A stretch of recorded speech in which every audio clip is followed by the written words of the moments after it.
Thank you, Bradbury.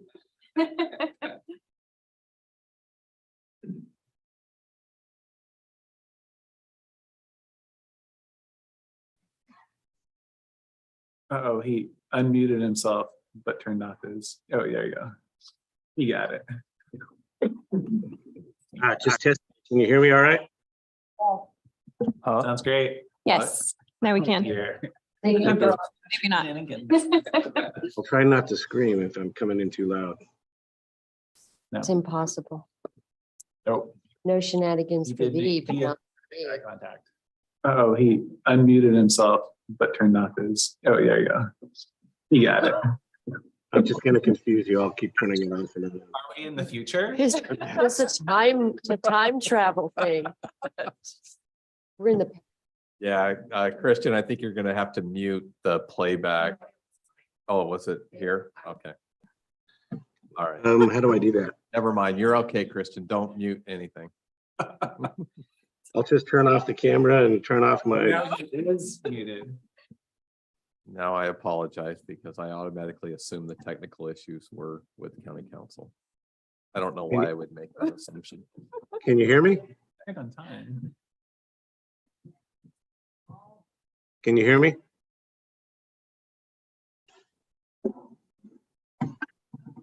Can you hear me? Hello? Good morning. Okay, good. morning. How are you? Are we still having technical issues? or- Christian, are you still there? Yeah, I'm here. Can you hear me? But you're not muted. No, I'm not. Can you hear me?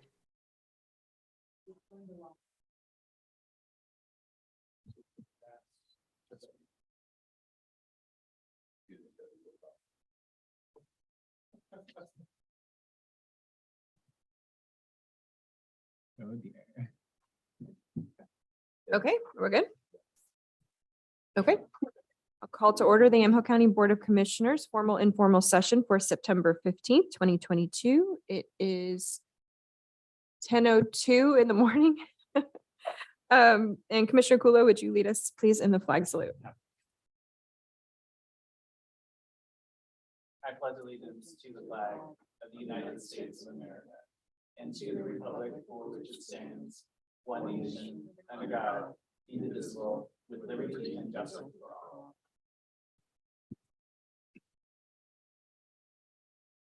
Thank you. Item C is our calendar session. Is there anything to add? No, sure. We do have the Yamhill Carlton FFA dinner this weekend. I don't know if anyone's going besides me. Maybe not. What is that? I am in Pineville. Yamhill that's- Carlton FFA dinner in Carlton. Tonight, No, it's Saturday. It should be awesome though. Saturday, no, not. Well, then we don't need to worry about that one.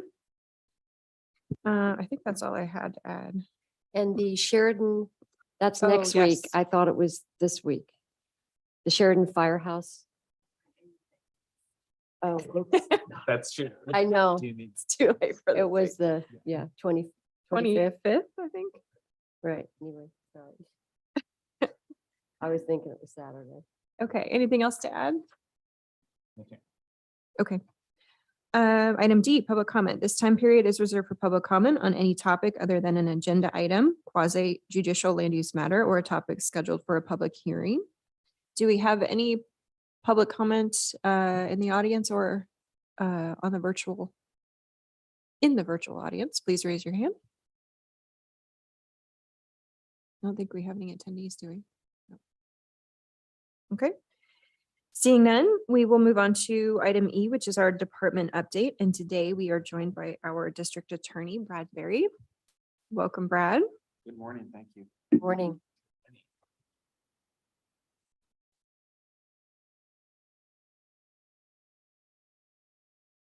That's about all. Thanks for having me. I was gonna say, we've seen you in the newspaper a lot lately, unfortunately. Well, we've had a lot going on, and actually, as I prepped for this, I kind of actually just made bullet points of kind of some shotgun points that might be good to discuss. And then you guys have typically had questions about particular things, so I wanted to be sure that I had time to address those. Just some generic stuff. I'm going to follow up from what I gave a year ago. As you might recall, much of what I talked about was a lot of stuff crammed into the pipeline that we were just starting, or I was seeing that we were about to break loose. Obviously, as we were coming out of the more COVID restrictions, as we came out of through 21. And we are seeing that. One of the things that I found that I don't have a good handle on, and it's something I'm going to deal with the people who develop our software, is I talked with you guys before about pending cases at a given date, and showed you that we had a significant increase just because they were getting stuck because we couldn't go to trial. Yeah. And it was clear that the defense was setting cases for trial probably at a much higher percentage, just because as cases get older, they get worse for the state. That's just a practical matter. And I'm not saying it's a strategic move made, and I certainly understand it from that perspective, doing the best you can for your client. What I can't do, I can run a report that tells me how many cases are pending, but it starts on the first day of the year that we run the report. So if I ran pending cases, it's only going to tell me what I have pending for what we filed this year.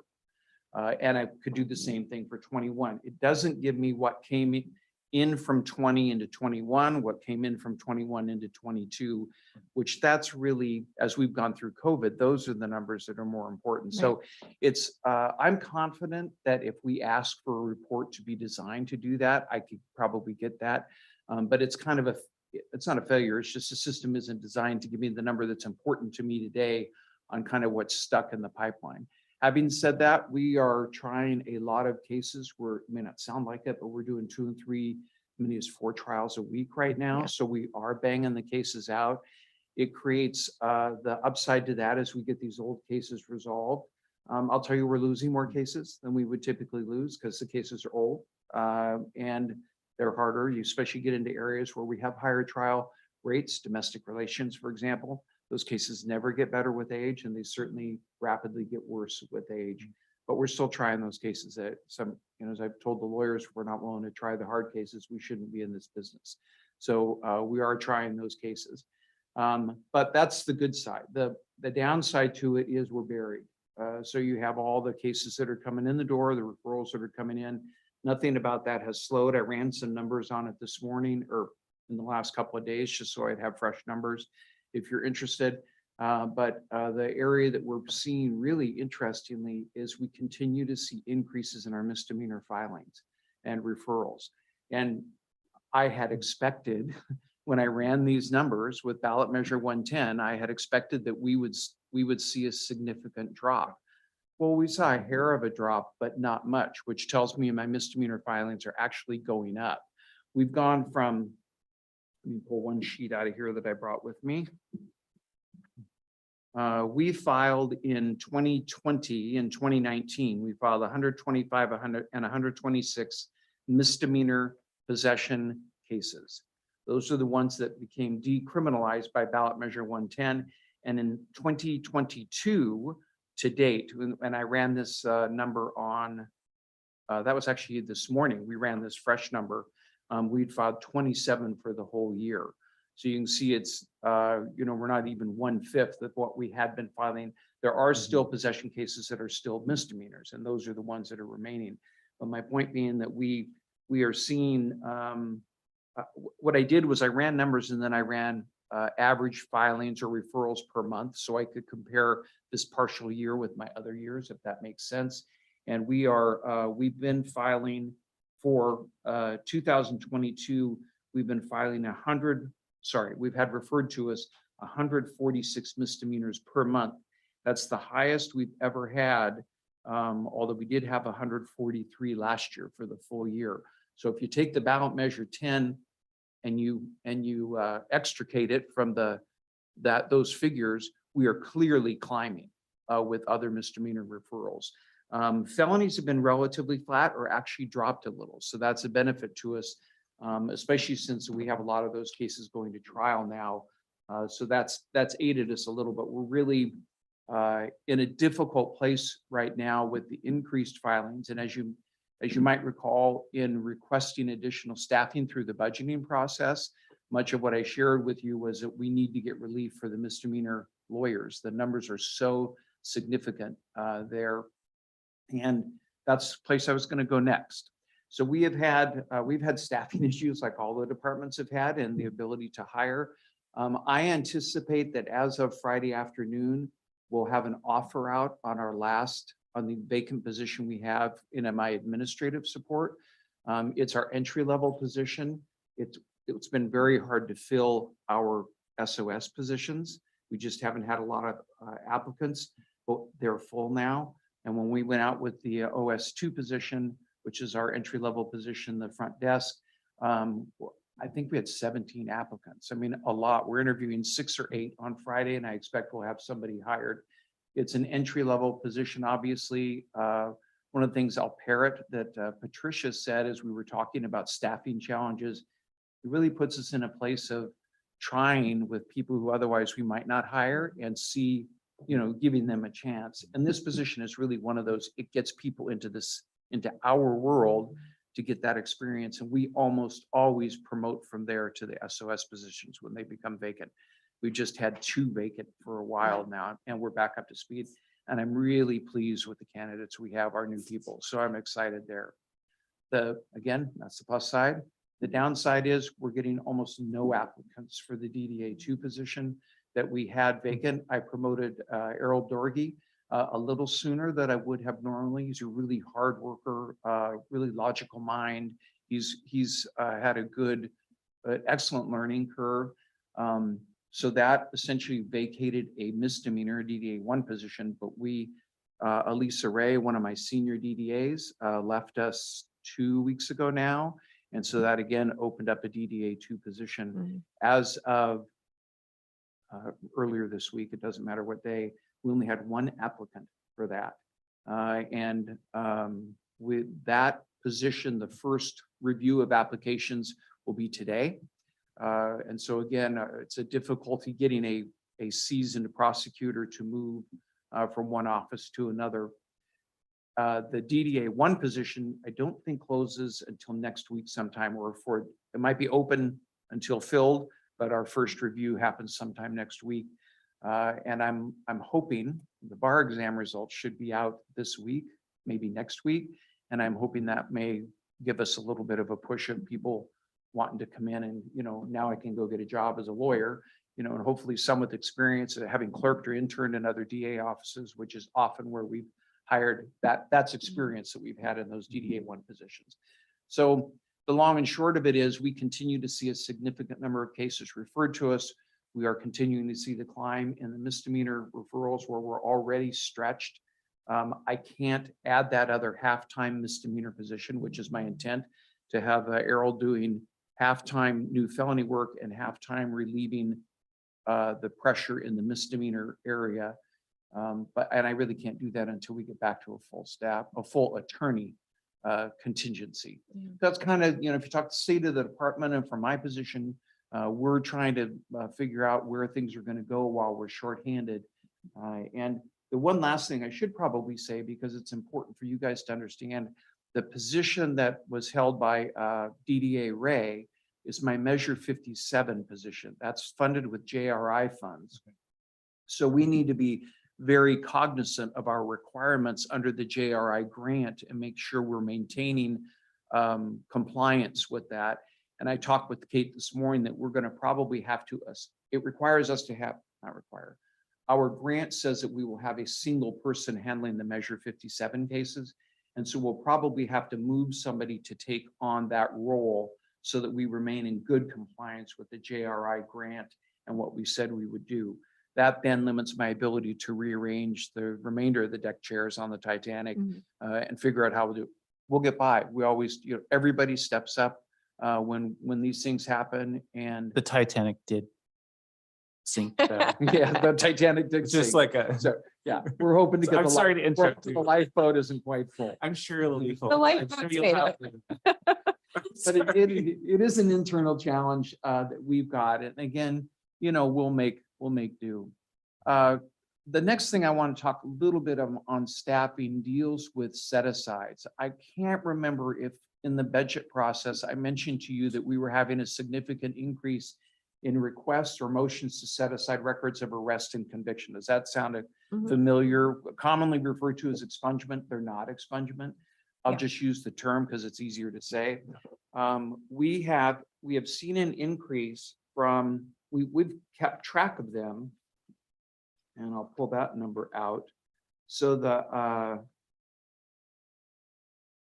set aside requests have gone from what we were routinely seeing at around mid 70s in average to we have had so far this year 300 requests for set asides, which requires staff and attorney time to deal with it.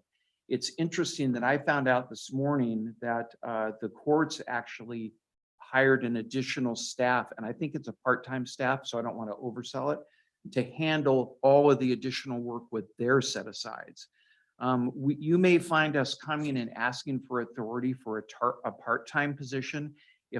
Because I've had empty positions, I probably have some money that I could use to hire a part-time position to put on that caseload. Right now, it's part of Sheena Burke's work. She's one of my more senior staff people who handles special projects. And they're inundating both her and DDA Chow. I mean, really with just the sheer numbers of these requests that we're getting.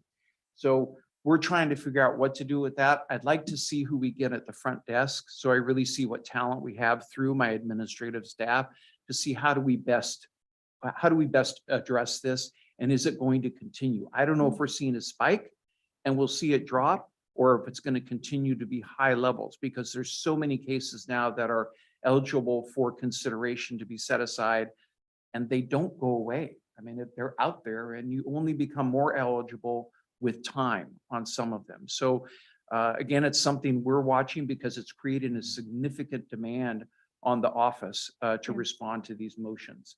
And not unanticipated. I think actually Commissioner Starrett asked me, we use the term unfunded mandate when these things get passed. And it's, as I said then, well, every time the legislature meets, they do something, you know, if it's a new law or a new crime or something they do, and we just deal with it. But this is one that clearly is reflected in a workload for us. So again, it's just kind of something to have you guys online with. I probably should have reached out to Commissioner Bershauer as our liaison and say, hey, I'm seeing this trend, you know, you can be prepared for that. So those are Brad, some of the things. Can I ask a quick question on that? Absolutely. Can you explain briefly the difference between a set aside and a full expungement? What's Yeah, the, expungement is actually the term that's used in the juvenile world. And kind of the difference is it's as if it never happened. Whereas set aside, what we do is set aside the record of arrest and conviction, and they're kind of sealed. We don't say it never happened, Okay. but they're sealed. So they're similar, but they're different Okay. in that way. so these 300 or so are not juvenile, They're not, they're all adult. they're all adult, okay. Yeah, and the juvenile expunction statutes have actually been modified through the years to allow for things to be expunged that they didn't used to allow. But that's been kind of a gradual, from my perspective, more gradual. Mhm. We don't get involved in a lot of them. Even my juvenile DDA does not get involved. I think the juvenile department, and Dana or Jessica could probably share more. I think if you're eligible, you get it. I mean, it's just one of those, it's not requires a review to see if you're eligible, but then it happens. Right. So with a set aside, what percentage of that, so for a single set aside, what percentage of that work actually falls on a DDA versus like more of the DDA has to administrative? review all of them. Okay, So the staff looks at them, will run the fingerprints so that we get we run a full background check, right? To ensure that they remain eligible. So if you pick Okay. up another conviction, it could prohibit you from Right. setting this one aside. So they'll run all that stuff. Then that packet all goes to a deputy to review. And I currently have them all going to DDA Chow Okay. on that. We'll probably move it away from her soon because her caseload's climbing. yeah, And that's one of the things that we may, when I have Errol doing half and half, we may move that into that chair. But they all have to be reviewed by DDA for eligibility or the filing of an objection and setting it for a hearing. thank you. Chair, I have a question. Sure. Brad, a couple of things. Is there a time limit that the state requires for those to process those? they get filed and then the court sets them. So when the court sets the hearing, that's our time frame. Does that make sense? So they file it, they have to serve us, they file it with the court, and then the court says, okay, we're going to schedule a hearing. If you filed it today, say, we're going to schedule a hearing for January 10th. Well, then we have to be ready to either have objected to or acquiesced to the request by that time frame. Candidly, we try to go sooner. If it's going to be one we're not objecting to, then we notify Right. the court, we notify the petitioner, Mhm. and we take care of business on it. So the other thing is, you know how we see sometimes in healthcare, you'll see outsourcing of reading x-rays and diagnostics. And sometimes they're not even in this country. Mhm. But I'm just wondering if that would be something we could outsource on a contract basis, take some of the pressure off your office, where you're basically saying, here's our file, here's here are our files. Can you review these and then come back with a recommendation and then have the last eyes be on it from your office?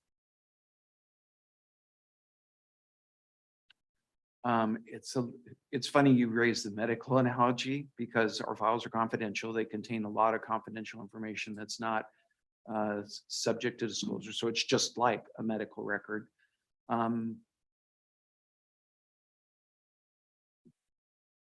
What probably could, I don't know if outsource is the right word, insourced.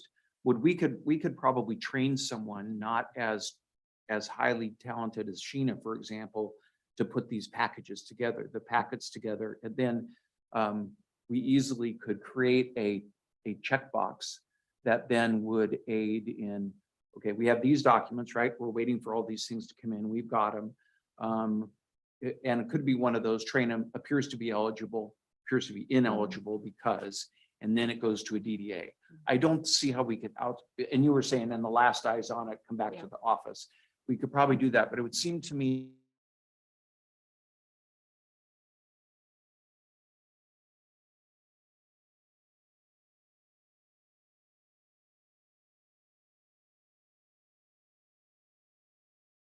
down the hall here that we have old files in.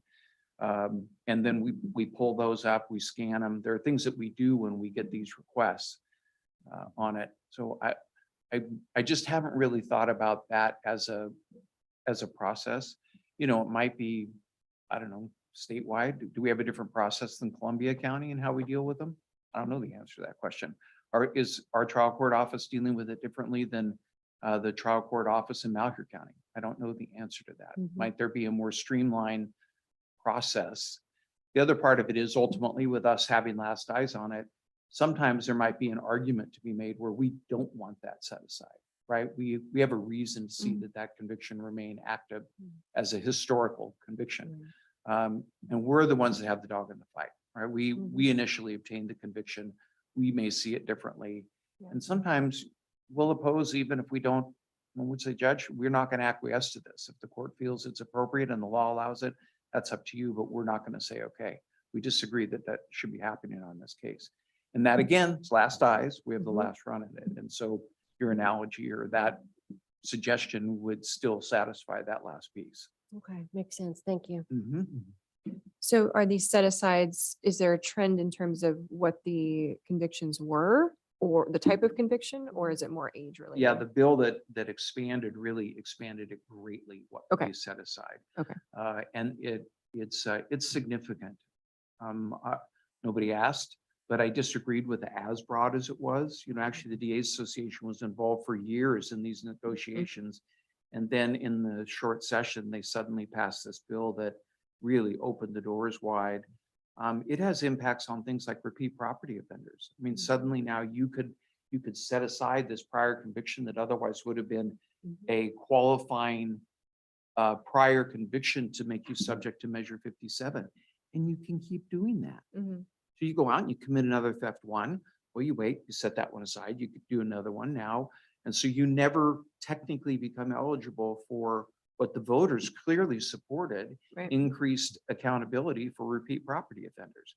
But now we gave it, well, you are a repeat property offender, but we don't have the requisite prior conviction any longer that's available to us.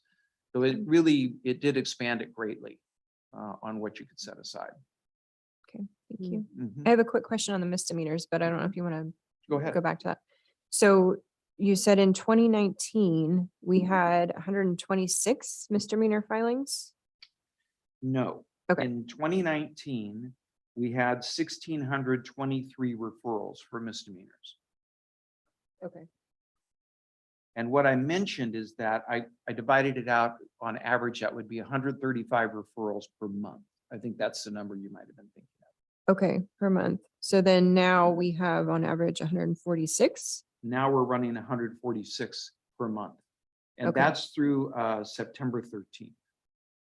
And I calculated that at eight and a half months, because it's pretty darn close, of 2022. Okay. And so the expectation was because of measure 110, those would be dropping significantly. Correct.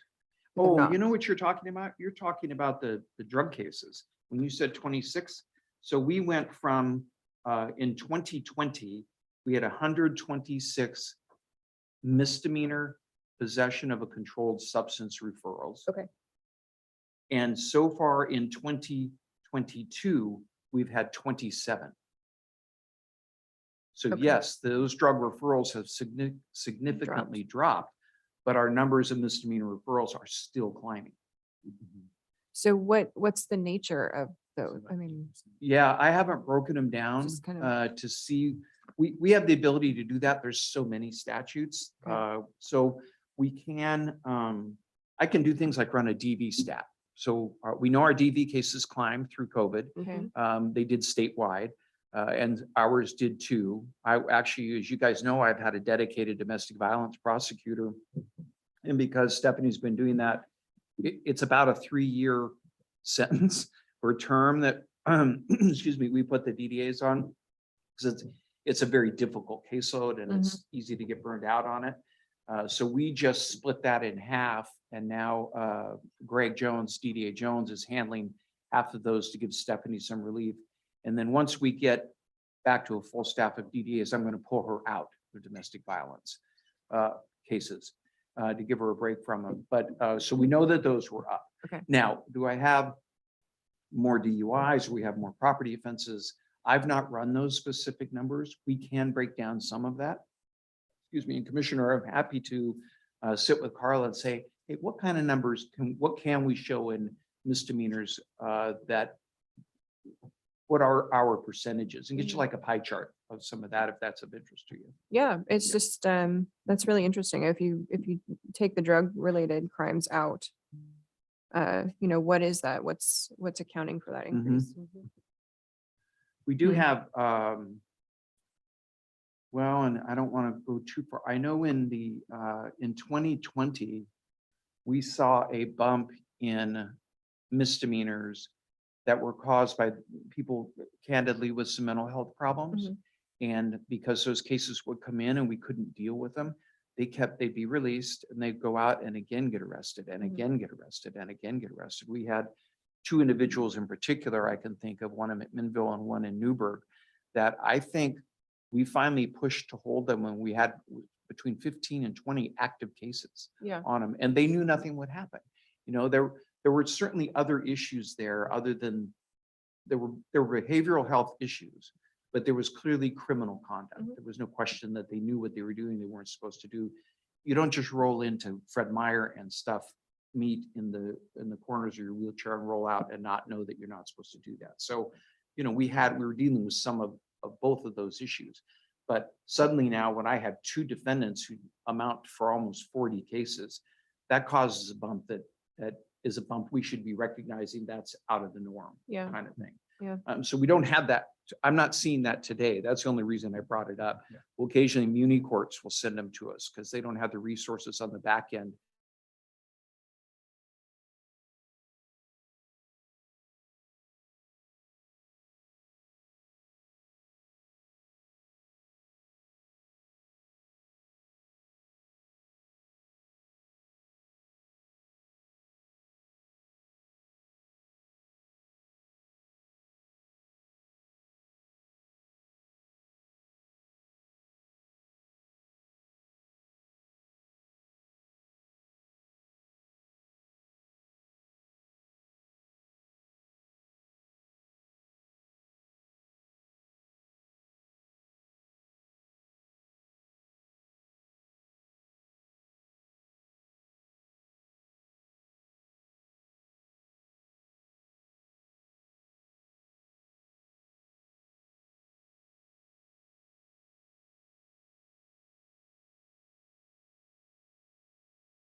But I was like, let me just check.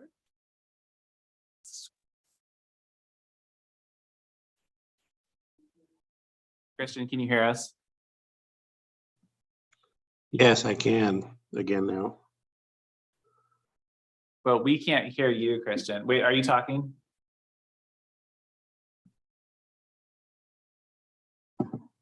Yeah, I'm trying to talk. Can you hear me? We can't hear you, Christian. Okay. But he can hear us. Yep. Best of.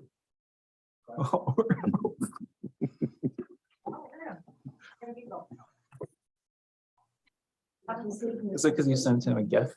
Speak. Oh, okay. Christian, you can hear us? Yeah. We can't hear you. I know. Yeah. Is our speakers on?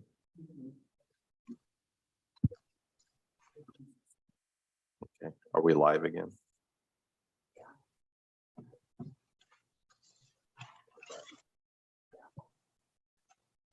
So we're okay on our end, but we can't hear Christian. Correct. But it appears we're live again, so we can, Great. our apologies for that. I'm unmuted. All right. Thank you. Now that you should make into a gift. That's Right? great. Send the smoke signals. Okay. All right, so our apologies for the technical difficulties. So Okay, so we're going to pick up where we left off under department updates, and we still have DA Bradbury with us to continue. And we were Thank you. hearing about the state hospital, which was the question I was going to ask. So thank you. Did you finish the question? So yes, I'm very aware of I think commonly is getting referred to as the Mossman ruling Mhm. on this.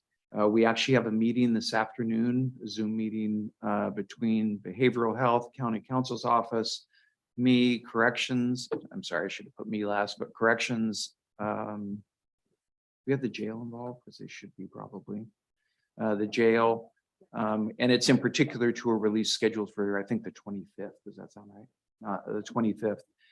There's a couple of things going on related to that one. This is a person who is, in my opinion, highly dangerous.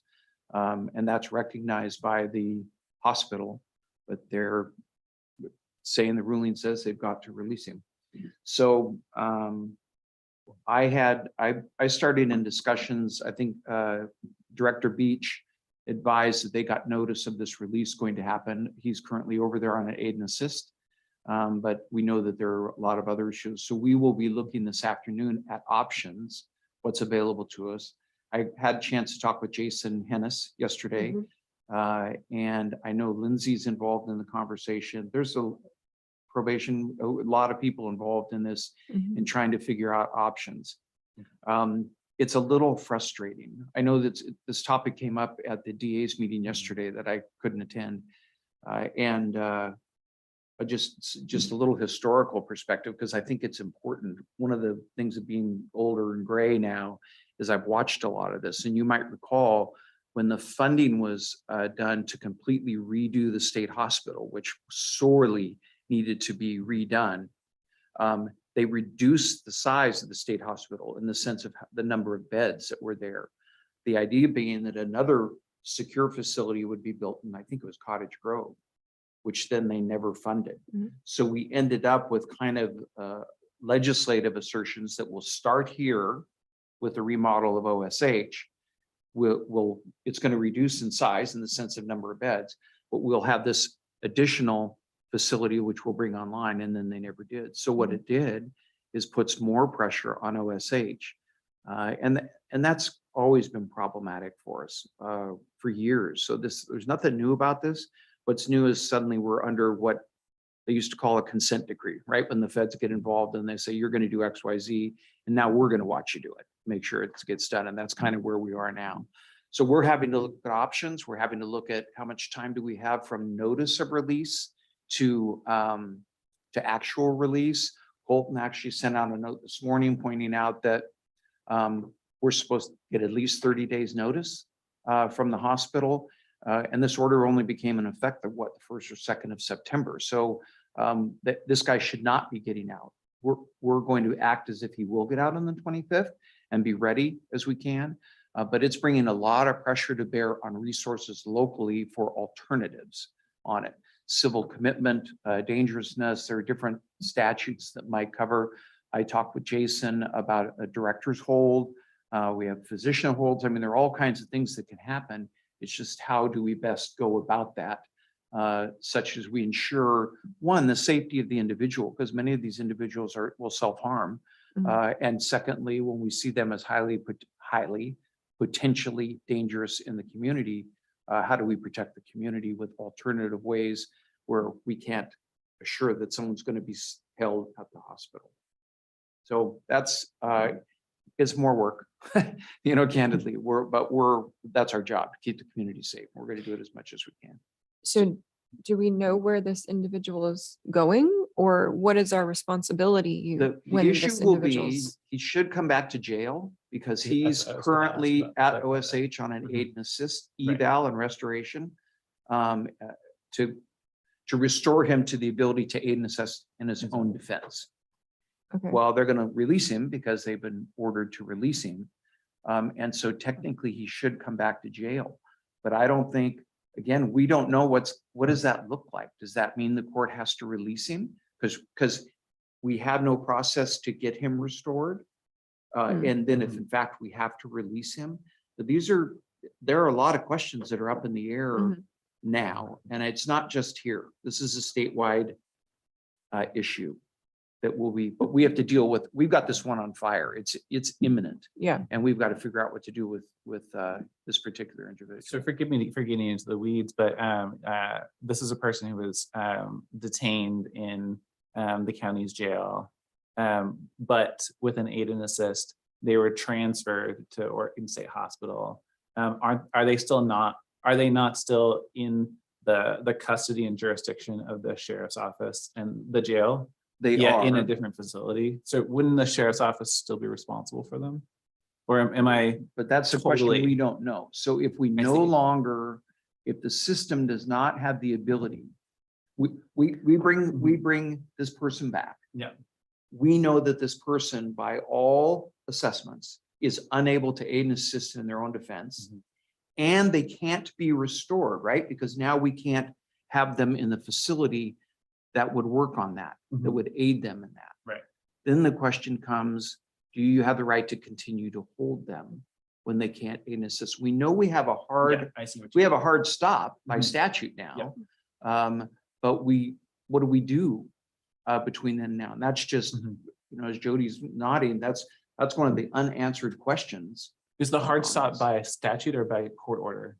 Court order. Okay, I just Yeah, want court to order. be, You're right. yeah, By court order, we have a hard stop. I just thought maybe there was another thing, but okay, go. So anyway, we're going to be into this pretty quickly just because we have this one individual Yeah. that we're very concerned about. But it is, I will tell you, the ability of interdepartmental cooperation in this county, this clearly shows. Yeah, that's what I'm hearing. that we've always had it. We've always fostered it, especially between HHS and the Mhm. criminal justice system. But this really shows, and now we've got county council involved, and really everybody is rallying we need to meet. Mhm. The conversation started a day or two ago, and we have a meeting set for 1:00 today with all the parties present. yeah. So it's going to be tough, but we'll figure out at least one at a time on what to do, what we can do. That's the first question. What can we do? Mhm. Yeah. And then the next question is, what do we do? That was helpful for me. Thank you. So you said we get notice for active release when he's actually released? Notice of release. So Notice of they're release. supposed to give 30 days notice of their intent to release somebody. Okay, And now I'm going on Colton, the one paragraph in Colton's note that he kicked out late That's yesterday right. or this morning. And in fact, I forwarded that off to the DAs because the discussion they had yesterday dealt with the timing on all this. And I'm not sure anybody till Colton did, maybe their whole office did as they staffed it. I'd not seen that pointed out, that 30-day requirement that Judge Mossman put in that order. So that, Okay. that at least buys us a little time, and Yeah. especially for all the counties who are similarly situated with us, where we don't know what to do just yet, Mhm. it buys us a little bit of time. Okay. Right. So, Brad, my understanding is that someone would be released back to the county of the original jurisdiction, Mhm. but that doesn't necessarily mean they're going to stay there. So public safety wise, we can't assume that just because somebody is released in Clackamas County, they're going to stay there, or Washington County, so that we have to be thinking in terms of a public safety response to the fact that a whole lot of dangerous criminals are now going to be released back into potentially our community, and what is our public safety response to that?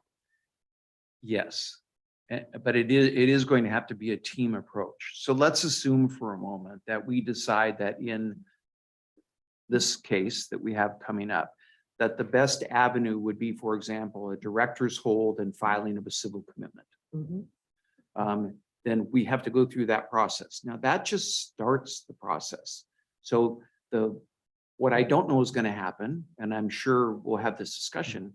Currently, the vast majority of individuals at OSH are there on aid and assist. So if we now civilly commit somebody, where do they go that's going to be a secure facility if we know OSH doesn't have a place for them? It's much more complicated than as Commissioner Kula said, when we get into the weeds on this, it's going to get a lot more complicated It's gonna be. yeah. Mhm. But we're gonna have to worry about the ones coming back to us. We can't, there may be very dangerous people who go back to, Smith County Jail, and they just open the door and say, okay, our decision is you get to go. Most criminals don't know county boundaries. They don't care, and the like. Now, having said that, let's be a little bit fair. Some of these people who are there on aid and assist are there on non-violent offenses. They still are unable to aid and assist in that. And they don't pose the kind of dangerousness that other people who are there do, the Right. one that we're dealing with right now. So it's not all of them. Yeah. I don't want to create a panic. I just want to be sure that we're as ready as we can be when we get those that we recognize are dangerous, that we have the ability to at least attempt to maintain this safety of our community by alternative means. Thank you. Mhm. Okay, I know I'm probably taking up too much time. I want to just, a couple other things that I want to share with you that are issues that are coming. I mentioned before the Senate Bill 819, where we have these requests for review of sentences, that those are still coming in. Candidly, they come to my desk, and candidly, I'll fall on the sword. I'm behind on them, but they're not coming in the numbers that I think I predicted when I did budget. So I think I had about 10 when we did the budget by that time. I've only had a couple more since then, so that appears to be slowing. And we've had some come in from like family members, which is an inappropriate route by which they come to us. So my concern there, that's my time. So that's a weekend. I'm going to come in and get those put to bed. But that number is not, at least doesn't appear to be as disconcerting as it was a few months ago when we talked about it. That's on the good side. Another big issue that will be coming our ways are the big three agencies in the county: Sheriff's Office, NDPD, and MACPD are all going to body cams. And that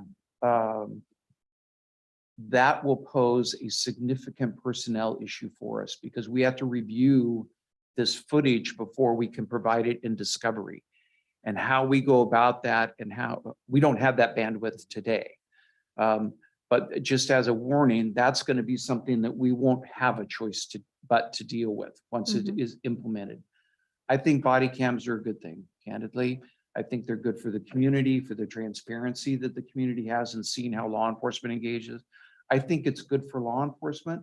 I can't recall a single case that we were somehow involved in a complaint and how law enforcement did something where patrol video or body cams did not show that the officer did it right.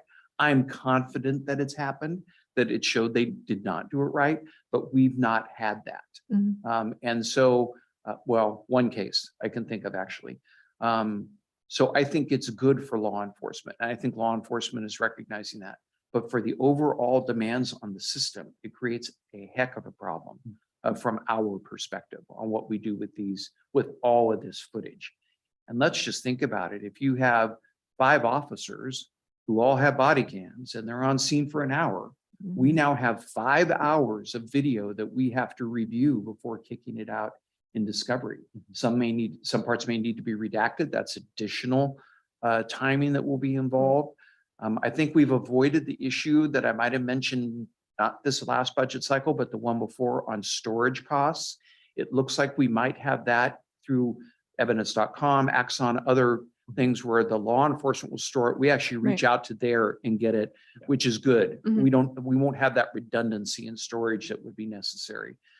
So that's a piece I'm happy about, but it's there. It's a for sure issue that we're going to have, and it's going to come online this year for us as we do it.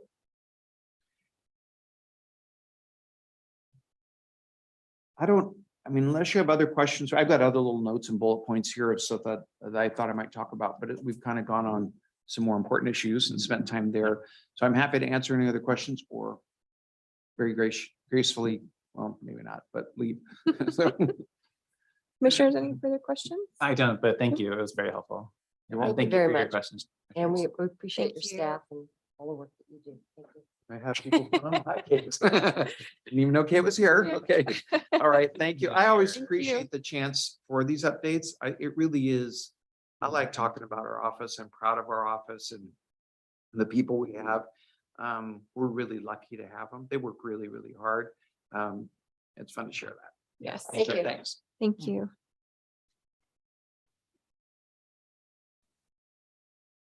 Okay. Item F, when we'll move on to item F, it's our work session. We don't have anything on our work session list today. Item G, consent agenda. Do I have a motion to approve the consent agenda? I move that we approve the consent agenda as presented. Okay. Any further discussion? Okay, No. all those in favor signify by saying aye. Aye. Aye. All opposed, same sign. Motion passes. Okay, item H, old business. Item H1 is consideration of the adoption of the written decision, findings and conditions in the matter of upholding the planning commission's decision to approve planning docket number SDR-10-22, a site design review for new winery and tasting room, tax lots 2432-00900, 2429-00200, 2429-00700, 2429-01001, and 2429-01100. Applicant is Mount Richmond Vineyard LLC. Do I have a motion to approve? Chair. Commissioner, So moved. Okay, Commissioner Stewart moves approval. Is there further discussion? no chair, although I should just get more efficient and leave out the chair. All those in favor signify by saying aye. Aye. Aye. All opposed, same sign. Thank you. Are we removing? Okay. Yes. So item H1 or I1, sorry. Yeah, so I1, we had this on the agenda. We had a request from ODOT to review and consider this IGA in conversations with both county council and then also getting additional information from ODOT and Mark Lago is also reviewing this. We need some additional time to review this, so we're not ready to present this. So I'm going to ask that, you know. Okay. Well, that's Yes, good great because poll. I'm scheduled to be on the conversation next week Right. with ODOT and Public Works. Okay. And I was like, gosh, I'm pretty sure that the conversation is next week. And this is Thank you. and this is one we're trying to navigate because I think there were conversations happening and then this was sent to Ken Friday and you'll see where Ken Friday is identified. And then I received it and I've been trying to get follow-up information, which ODOT did respond with some follow-up information about it. But then the more we were looking at it, Mark Lago should also, there's elements in this where Mark Lago really needs to review and weigh in on this. So again, it's one of those that at times we get presented with an agreement and hey, we need the county to Mhm. act on this. And but we have several parties that still need to talk about it. Yeah. Yeah. $62 can million you is a hear me big now? price tag too. So, Ken, can you hear me? oh, Christian, we can't hear you. You can't. Okay. And I got an email from Mayor King from Amity, which I forwarded on to you, but it didn't go out for some reason. She can hear Christian, so careful, Christian. Ask her what he's saying. Mayor, what is he He's giving saying? the public advice right now. He's gonna write us another note. Yeah, Look, It's like it's a prisoner. this is like a hostage situation. Help. Dog barking. Dogs are barking. Wait, is that an advice? No, he's just letting us know that's the audio. Well, Chair, I'm happy to, Mhm. to have us move this on to Yeah, a future meeting. Agreed, agreed. So that was gonna be, oh, wait, till Ken gets back. 24. That was gonna be my next question. Ken, did you want to set this aside to another? No. Okay. I wasn't gonna continue this, but Yeah. because I want to be able to have. I just realized my microphone. We weren't asking to set this over or hold it. We're just going to remove it from the agenda, and when it's ready to come forward, staff will bring it forward. Yeah, Okay. that sounds great. Sounds good. Okay, so we will move on to item I2, consideration of board testimony to be submitted to the Oregon Department of Transportation's Oregon Highway Plan Policy Amendment 2022 regarding new tolls on I-5 and I-205.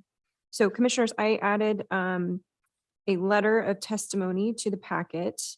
The Oregon Highway Plan Policy Amendment process is now open. It closes today at 5 p.m. for any sort of public testimony to be submitted. I did submit individual testimony earlier this week. And I think that just based on the fact that ODOT came before our board on the 25th of August and really the testimony was quite shocking in terms of how these tolls are going to come out and the rates that they are studying. I've talked to a lot of people since then who are absolutely shocked. They had no idea that they would be this bad. Commissioners Paul Savas from Clackamas County and Commissioner Roy Rogers from Washington County held a town hall last weekend to talk about this issue with their constituents. And it was pretty clear that there is not support from those commissioners for this tolling program. And they have concerns that go beyond just the cost to each individual commuter. So considering that Yamhill County has thousands of people who commute into the Portland metro area, they use I-5, they use I-205 to get to work and back, school, medical appointments, whatever it might be, this has a direct impact on our constituents. It also has an impact on our small businesses who I believe, depend on just open access to the county. And if people are being forced to pay tolls to commute in or out, that could be a deterrent for coming here. So I think it's risen to the level of necessity to weigh in a public way. I have told those commissioners that I stand with them in terms of having concerns on this toll policy. And I would like the board to weigh in officially. Commissioners, any comments? Chair, go ahead. No, I Commissioner. was just gonna say in terms of process, I talked about this a little bit with Colton the other day.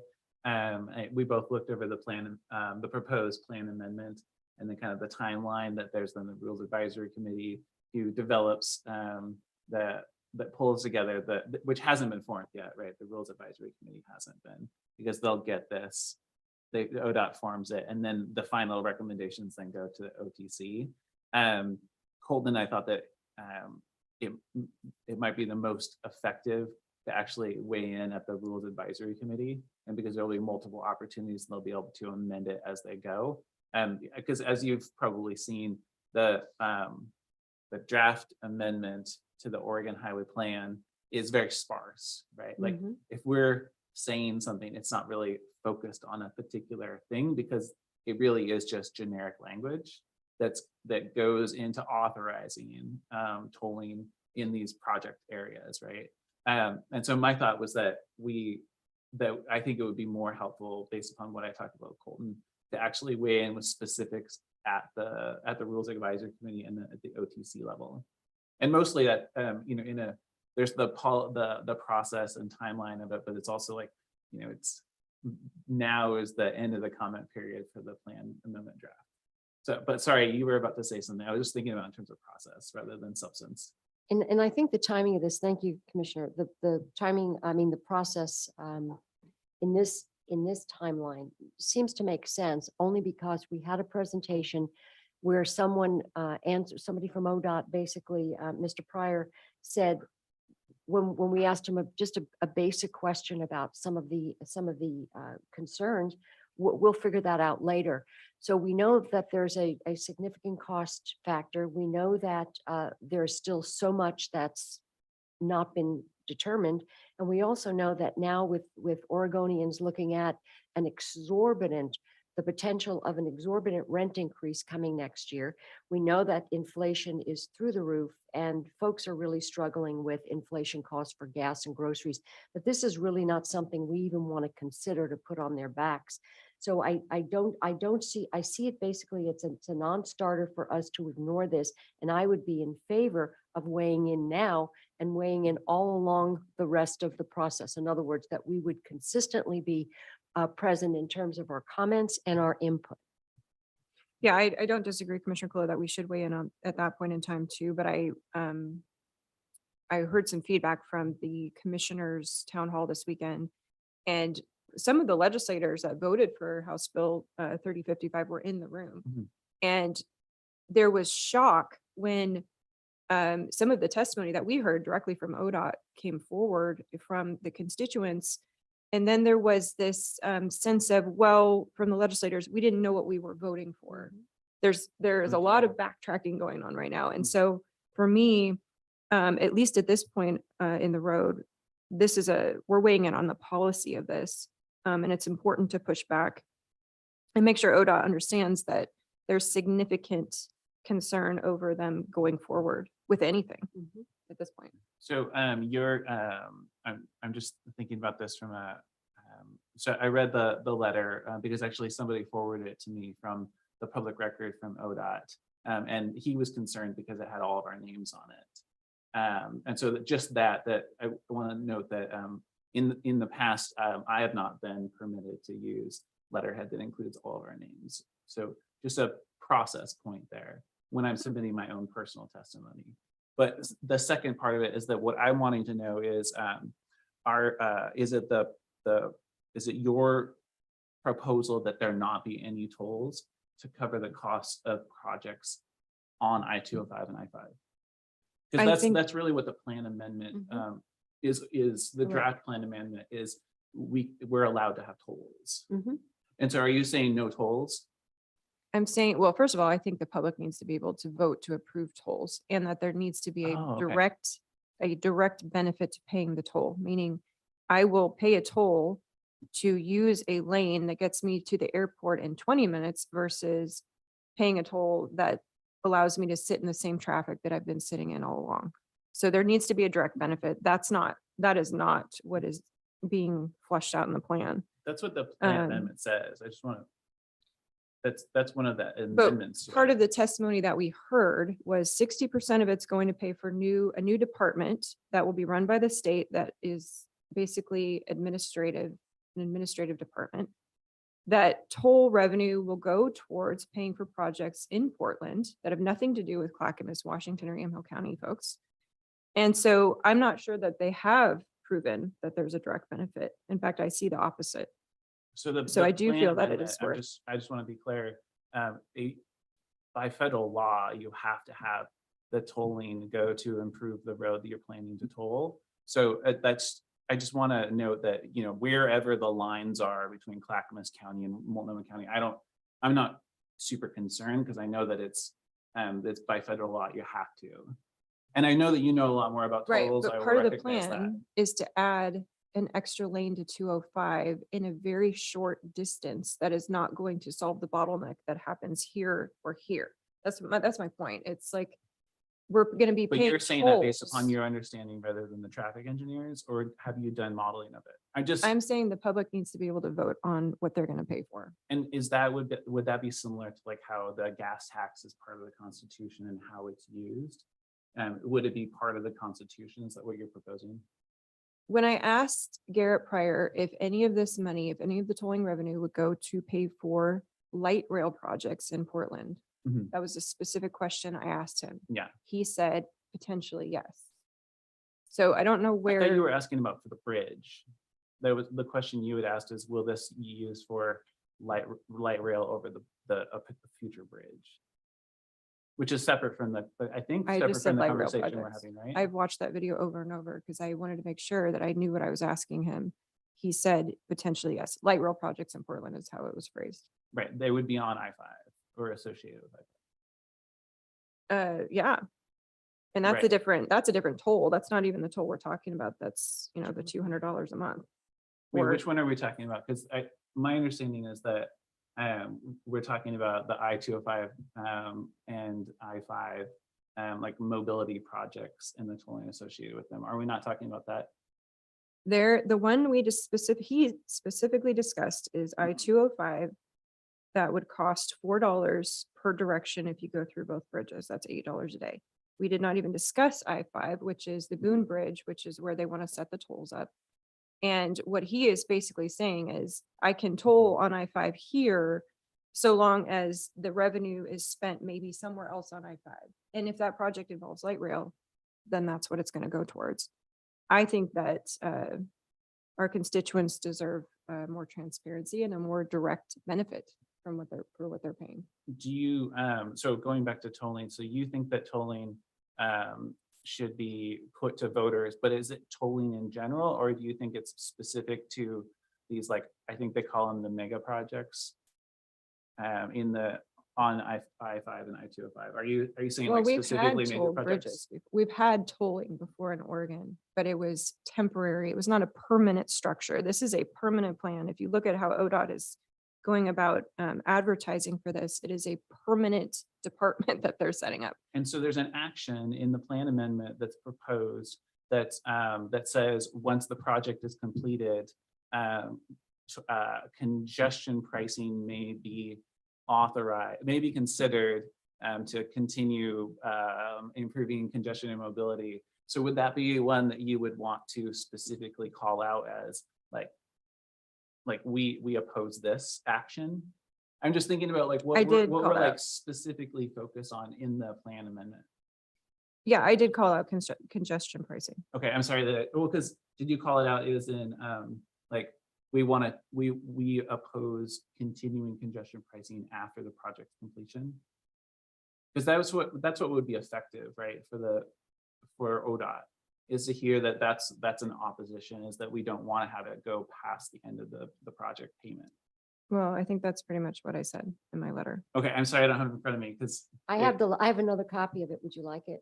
I have two copies. One, I wasn't sure if the one that was in the record was the same one. Is that the same one that Oops, you sorry. presented to the record? No, I submitted my own testimony to ODOT already. That was signed by me only. Mhm. And then this is the one that was in the packet.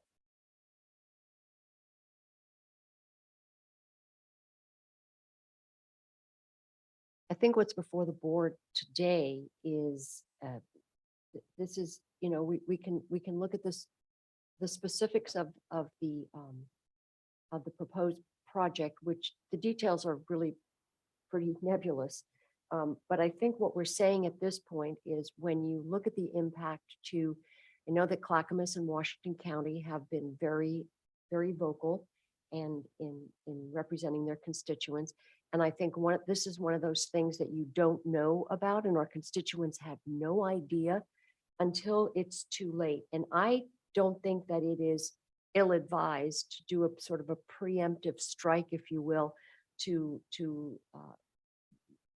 weigh in on this, because we don't have enough information, but what we do have is concerning. So that's my perspective on weighing in at this point. Sure, that I understand what you mean, and I'm just knowing how how ODOT works from having a lot of interactions with them now. If it is going to be a lot more effective in terms of just effectiveness, if we have this short time window to say, like Commissioner Berkshire said just now, which is we don't want to see it go past the end of the project completion window. Those are things that are specific to an action in the plan, rather than. And I just worry that this is going to get Well, lost. you're making an assumption that Garrett made, which is it's not a question of if tolling is going to happen. It's a question of how. I'm backing the train up and saying, no, it is a matter of if. People do not know this is coming. But so and how are you that's- and paying it's- for them then? It is classic Oregon to do something like this in the bottom of a bill. I don't know if you've read House Bill 3055, but the tolling section is literally on page 75 of this bill. And it very, very clearly states that ODOT now has permission to do this. They have permission to set up tolling and congestion pricing. They have permission to do all of the administrative structure of this new department. And now you have legislators basically saying, oops, we didn't know what we were voting on. That is classic Oregon. And the point I'm making is that our families do not know this is coming. They do not know that as of 2024, they could be paying upwards of $200 or $240 a month in tolls just to get to work and back. Per person, per driver. I have 4 drivers in my household, other than myself. That is insane. It's So bad policy. It's insane. People don't know it's coming. And I feel like we have a duty to warn them and warn ODOT that we are not on board with this. and I will just say that I don't know of any legislator who didn't know fully that there were tolls involved in 3055. I can name a few. That's amazing. And I will have just say gone that over it's not that I don't believe that they're telling the truth. It's just that I was very aware of the pressure that was on elected officials around this. And if they weren't aware, that's, well, to use your word, just shocking to me. Yeah. But I come back to, so I recognize that your position is no toll, their opposition to new tolls. Are there existing tolls on I-205 and I-5? No. Okay, No. so it's just no tolls, Mhm. right? So the legislature has empowered the ODOT Mhm. to do tolling.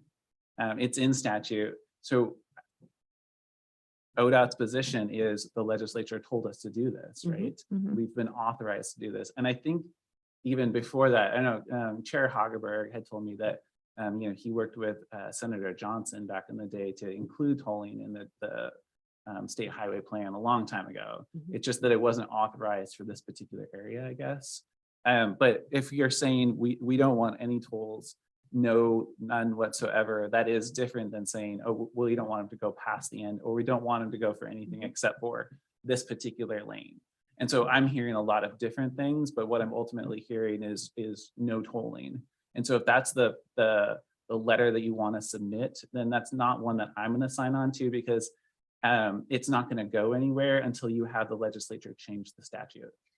Or the ballot measure passes that restricts. Oh, is them there a from ballot doing so. measure? Yes, Oh, I didn't know that. See, so I Wait, think what's it's, the number? for the ballot measure? Yeah.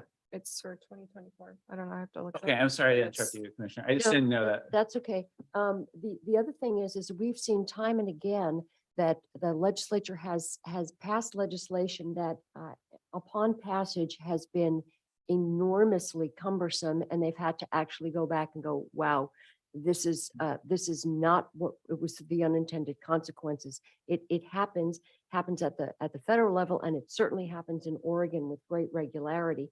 So what I would like to say at this point is that unless our constituents are aware of something, unless ODOT receives responses from boards like ours, there can't be significant pushback, and the legislature needs to be put on notice that these are the types of things that that might look good on paper, but that there is pushback. And unless there is pushback from the constituency, it's not going to change, and it could change.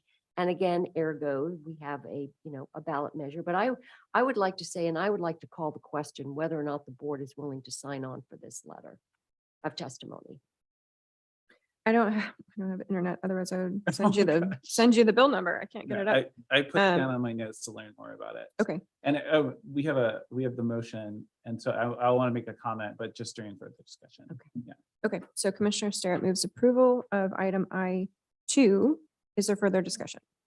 Yes, and so my comment at this point would be that this doesn't address the draft plan amendment, and I think it behooves us to be accurate in our testimony so that it's effective for our constituents, for people who it's going to cost a lot of money for them, both for their personal getting to work and for businesses who are trying to move product through. That's what I want to make sure is that when we're sending our concerns, that they're really specifically tailored to the needs of people in our community in a way that'll be effective. And I don't think that this is effective, but I do think that in the future we can find testimony together that will be effective for future stages in it. Commissioner Kula, Yeah. can we just get you on record as in other words, are you in favor of the legislative action to implement new tolls? Well, Chair, or sorry, Commissioner, I was opposed to 3055. To that legislative bill. So in terms of tolling overall, sort of the general overall tolling, are you in favor or are you opposed to tolling as a policy? Commissioner Starrett, I am in favor of paying for the things responsibly that our state proposes to do. For example, I'm grateful that gas tax dollars come into Public Works in Yamhill County to repair bridges. If we didn't have money to do that work of repairing bridges, we would need to find it somewhere because this is one of the functions of our society and our public works in our county. So when the legislature and advocates propose projects that relieve congestion in the Portland metro area, I think it's incumbent upon them to identify a source of funding for that everybody agrees to in a representative democracy, where there's a legislature, when you vote for those representatives who are there, and has a way of funding it that doesn't harm specific groups of people more than others.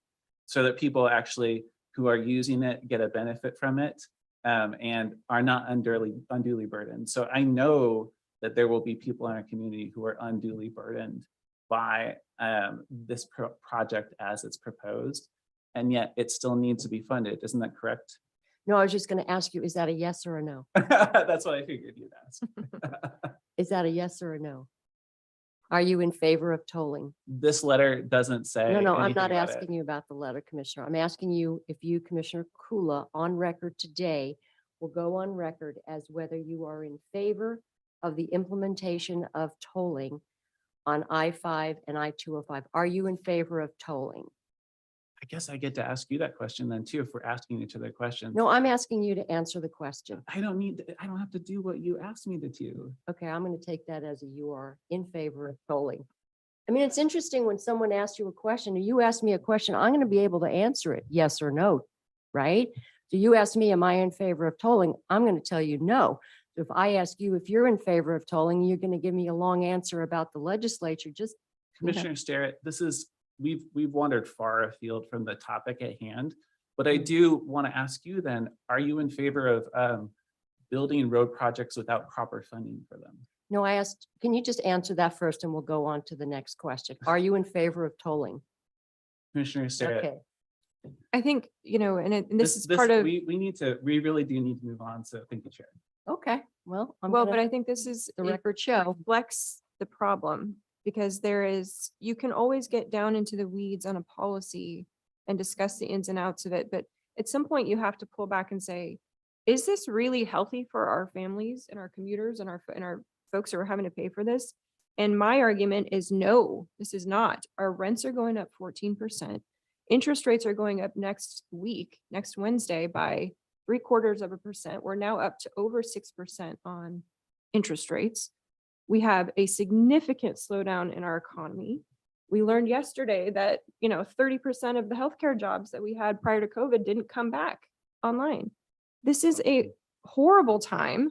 And then you factor in inflation on food, gas, groceries, everything.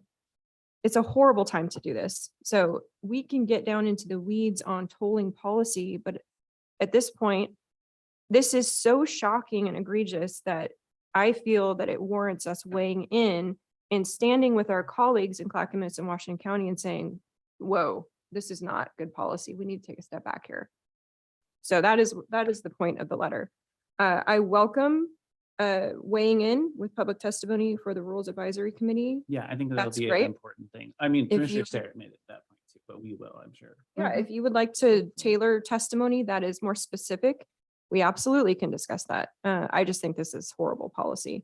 And it really is evident in the fact that the legislators, some of them who voted for this are now backtracking and claiming that they didn't know what was in the bill. It's very clearly in the bill if you read the bill. So Did you, yeah, exactly. I hesitate to ask, can you tell me who the legislators were who were in attendance, but we don't. they are the Washington and some of the Clackamas County legislators that represent that area. Okay, so you. Commissioner The wheels are Commissioner going. Starrett has moved approval of item I2. If there's no further discussion, I will call a question. All those in favor signify by saying aye. Aye. Aye. All opposed, same sign. I Okay. almost said I. Motion passes. Let the record show Commissioner Starrett and Commissioner Bershauer voted in the affirmative and Commissioner Kula voted in the negative. Thank you. Yeah, thank you. And I do think it's important that we do what we can to make sure that families in our community and businesses aren't unduly burdened by tolling. But this is for Commissioner Starrett. Thank you. Okay, item I3 is consideration of approval of a professional services agreement between Yamhill County and Matthew Josh Hersberg for public surveying functions at the rate of $50 per hour, not to exceed 32 hours per month, retroactive to September 7th of 2022 through June 30th of 2023. Can I start with a motion to approve? Chair, I'd move that we approve item I3. Okay, Commissioner Kula moves approval. Is there discussion or questions on this item? No, but thank you, Surveyor, for being here. Yes, Anyway. thank you, Jason. Okay, no, if there's no further discussion, all those in favor signify by saying aye. Aye. Aye. All opposed, same sign. Thank you. Motion passes. Okay, item J, public hearings. And how are we doing on time? We're good. We have no public hearings today. That brings us to announcements. So we've had quite a busy week. Mhm. It's not over yet. It's not over yet. True. I just wanted to touch on a meeting I had with Abishaw earlier in the week that the supply chain grant is open as of today. So Mhm. that process is now open.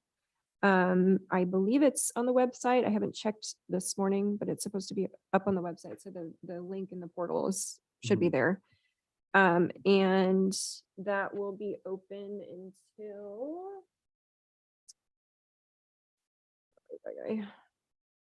October 15th.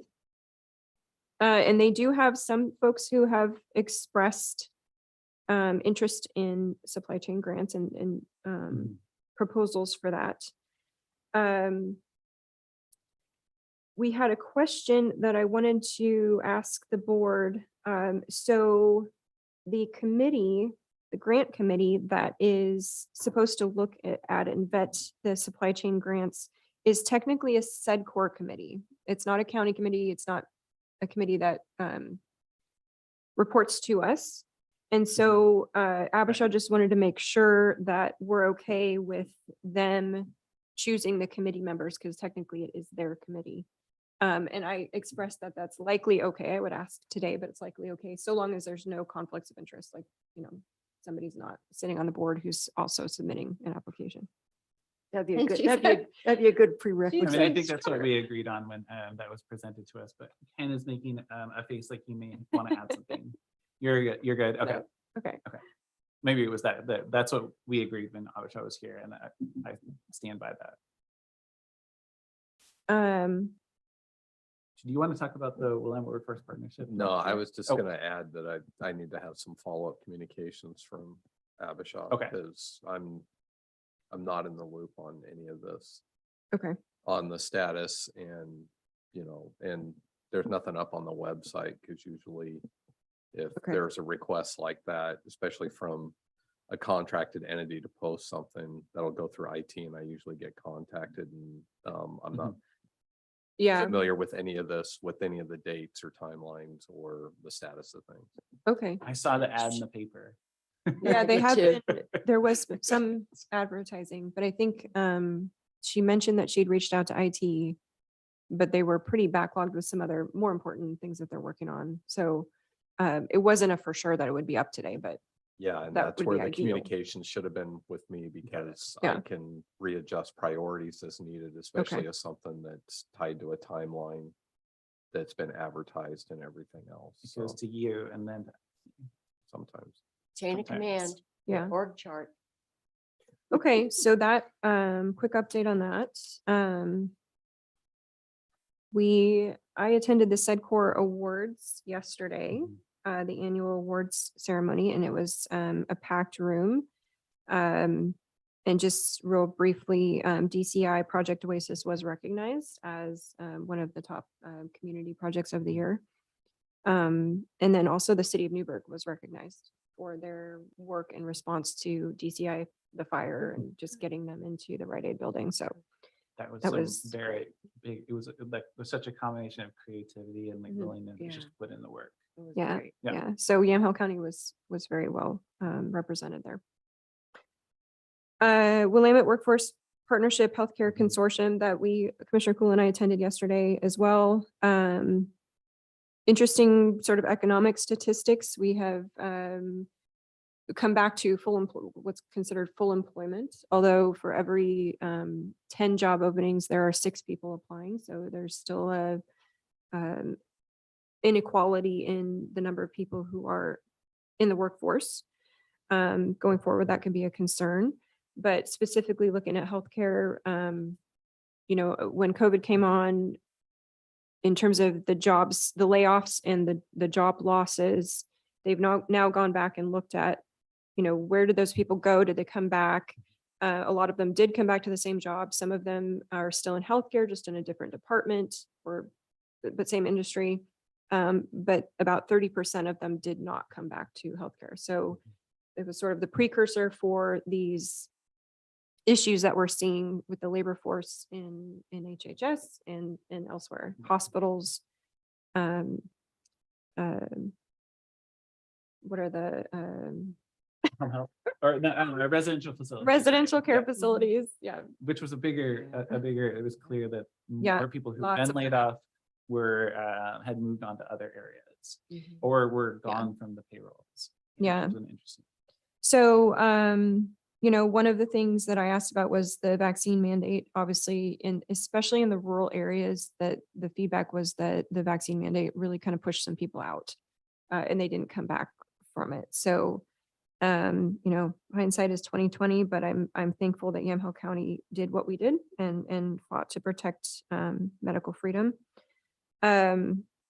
Then we did some individual discussions on how we can work on improving these issues and lots of good ideas. Linking education to healthcare, potentially having a certification training course, maybe in Sheridan CTech, and just some different things. It's really interesting because a lot of what's coming out of the healthcare folks that were at our tables is we need to break down the barriers of all of this certification that just makes it so burdensome to go into healthcare or education even. So those policies are not typically embraced in Oregon, and I hope we get there because the more autonomy we have and flexibility we have, we can actually meet some of these needs. Anything you want to add, Commissioner Cooley, to that? No, I think that you laid it out pretty well.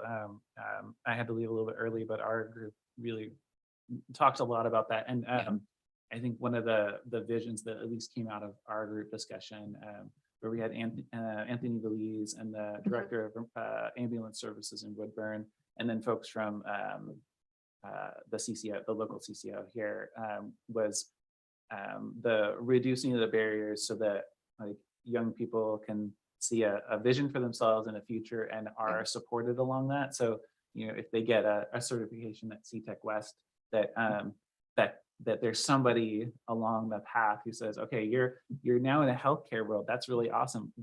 Can we help you with doing the next thing so Mhm.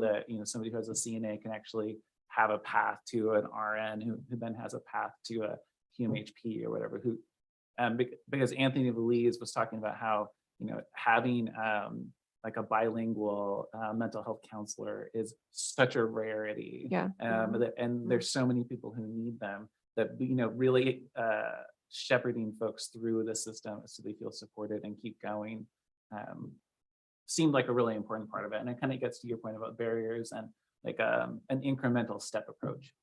So Mhm. there's money available at the state, and it feels like there's a way to make it work.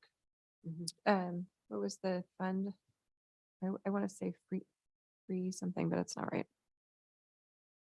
Something Oregon fund. It's a $200 million. Oh yeah, the future ready. Future Oregon. ready. Yeah. So they're looking at ways to sort of plan on how to spend those dollars. So that was part of the conversation as well. And it was really, the goal was Willamette Workforce Partnership said, the money is available at the state healthcare. What do you need? Mhm. Which I thought was the important first step. Yeah. Okay, and then so I moved the rural industrial tax credit discussion to next week just because we weren't sure if we were going to have top staff here. Yeah, So I we appreciate will that. bring that up next week. And are you planning on having Abisha attend? I know she had, Yeah, she and had kind of explained it to me at one point. yeah, I did let her know on our call on Tuesday. So she's expecting that. And then I think we might have some folks that are interested in actually applying for it come too. So That sounds great. yeah. Commissioners, any further announcements? Anything else? There's a lot of bridges that are getting repaired and replaced right now in Yamhill County. So if you have a bridge in your neighborhood, you probably know that it's being repaired. There's a couple out in the western Yamhill County, including that the Deer Creek Park Bridge is now closed, but they've, this is an example, I think, of Greg Hafner and Mark Lago being really patient and understanding how important it is to be responsive to people. Is that they figured out how to keep the folks who live up the road and who would be cut off completely by the bridge construction. They figured out how to keep them with access. So yeah, Nice. but if there's a bridge out there and it's Yep. being replaced, just remember, everybody, it's for a good cause, right? Be patient. Yep. Just a couple of things coming up at noon. I'll be attending Adult Recovery Court. Unfortunately, they're not meeting in person because they don't have the space for it, but it's always been something that's been really effective for a recovering community. And so that's going to be happening. The other thing is been working with an outside group to maybe offer some supports to the youth in our community for if they have family members struggling with addiction, so that these kids don't feel like they're alone. The other thing is I also spoke with a contractor who's working with Coos, Curry, and Douglas County on recruiting and helping support new providers of childcare. So I've shared that with a number of people who'll be able to see whether or not that's something we might want to get on board with. And also, we spent some time at the with the Willamette wine growers, and then we've got Willamette. We've got another one at 4 o'clock today, which is has benefited from the county's collaboration with the grant. 4 o'clock, 4 Okay. to 7. Okay, I- perfect. I so- wrote 5 down. So Yeah. 4 Well, to 7. actually, when I talked to Abisha, she said that they've changed it. It's now more of an open house and it goes from 2 to 7. And they're doing tours. So there's a Oh. tour at 2 and then there's a tour at 4. Oh, So glad I it's- asked something. Okay. Yeah, it's more of like a drop in, if you want to drop in at 2 o'clock, you do the tour or 4 o'clock. Well, if you go by, you'll see that it looks very much under construction. Yeah. You said it was being painted. Well, it's being painted. There's insulation in what was that fake door, but it looks like there's a lot of activity. There's Oh, some like the anxious- building that's down at the bottom of the Yeah. hill. Yeah. That's right. I figured that they needed to do something with it because they have this fancy space up the hill Yeah, and that building is out of place. yeah, very much so. Yeah. Anyway, So a little bit different on the timeline there, but Thank you for letting me hopefully know. that's Oh, yeah, more good. flexible for schedules. Yeah. Great. Wonderful. Thank you. Ken and Christian, anything further? Nope. Okay. Quick, Well- keep going. We can't hear him. We can't Yeah, we're hear having you. technical. no, We can't you're hear so you, good at Kristen. I am unmuted. Okay, well, if there's nothing further for the good of the order, I will adjourn the Yamhill County Board of Commissioners formal and informal session for September 15th.